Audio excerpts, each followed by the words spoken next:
Ah, asseyez-vous, on va faire vite, on va quitter ici. Yeah. Non, moi je vous dis, qu'une fois monté dans l'avion ici. L'avion c'est un piège. C'est joli quand tu vois de loin. Il ne faut pas t'approcher, c'est comme Femme Claire.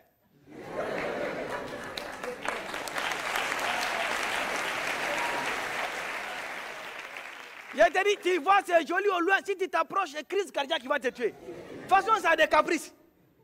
L'avion, tu montes dedans, tu t'assois, on ferme la porte, tu sens comme un piège.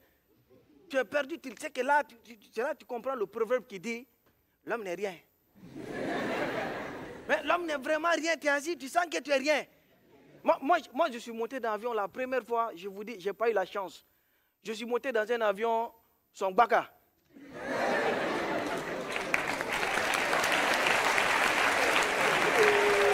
Hey, je vous dis, on est assis dans l'avion, matin jusqu'au soir, on essaie de démarrer, ça refuse. À un moment donné, on entend là-bas, mesdames et messieurs, s'il vous plaît, veuillez descendre et pousser l'avion. On est descendu, on a poussé l'avion jusqu'à ça démarrer. Il y a quoi? C'est vous qui avez payé l'avion.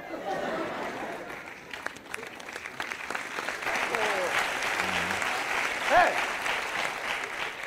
Quand l'avion a démarré, on a couru pour rattraper ça et puis on est monté. Il ne peut pas s'arrêter, il n'a pas frein.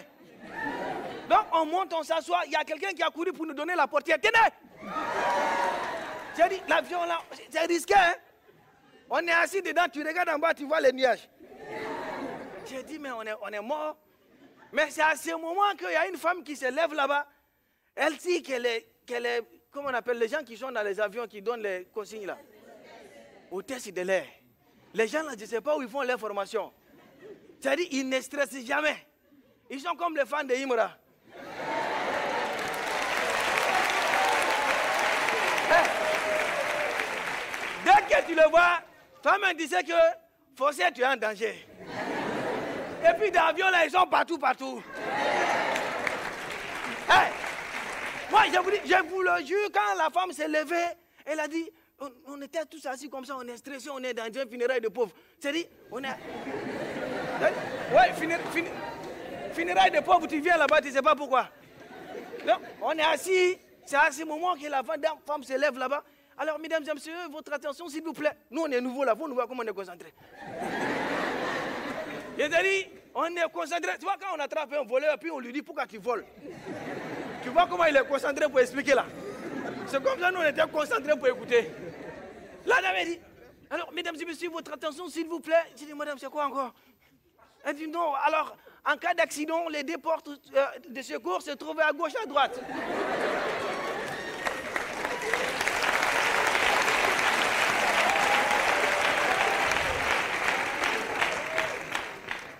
En cas d'accident, ouvrez les portes et sortez tranquillement sans paniquer. Madame, on est dans un avion. Si on ouvre la porte, c'est pour aller où? Et puis elle rajoute sans paniquer. Mais c'est toi-même qui nous panique, madame. Mais il y a le vieux même qui était assis à côté de moi, un vieux musulman, il est là depuis avec son chapelet, mon fils. Laisse la dame parler. C'est Allah qui tient nos vies. J'ai dit non, c'est le pilote. Moi j'étais assis, maintenant la dame elle continue. Alors, en cas de dépressurisation de la cabine et masque à gaz va tomber, mettez le masque et respirez doucement, tranquillement. J'ai dit, madame, dépressurisation c'est quoi? Elle dit, c'est que si l'avion explose ou le moteur sont en panne. J'ai dit, donc, on est assis dans l'avion. Si l'avion explose, des masques vont tomber. On n'a qu'à prendre le masque, on va respirer. Madame, même si c'est le masque d'aéroman tu envoies ici, on va respirer.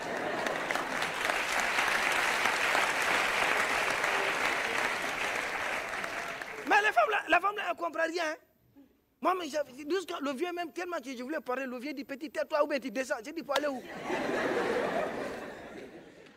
La dame a dit, alors, en cas de force, vous voyez en bas de votre chaise, il y a un gilet, prenez le gilet, mettez, soufflez, ça va se gonfler. J'ai dit, pour faire quoi? On est en haut, tu parles de gilet. Il y a quel rapport entre gilet et avion? Ou bien il y a la mer en haut? Ou bien il faut me dire au moins, voilà un parachute, il faut prendre, tu vas descendre. Mais la dame, j'ai dit, elle est sereine. À un moment donné, dans ses paroles, là, on a entendu boum. Je lui ai dit, si tu vois, les gens vous bavardent comme ça, c'est parce que vous êtes assis ici. Avion, tout le monde est poli. On a entendu boum, personne ne sait où c'est venu. C'est venu d'où? On se regarde. Le vieux me regarde, il faut me regarder.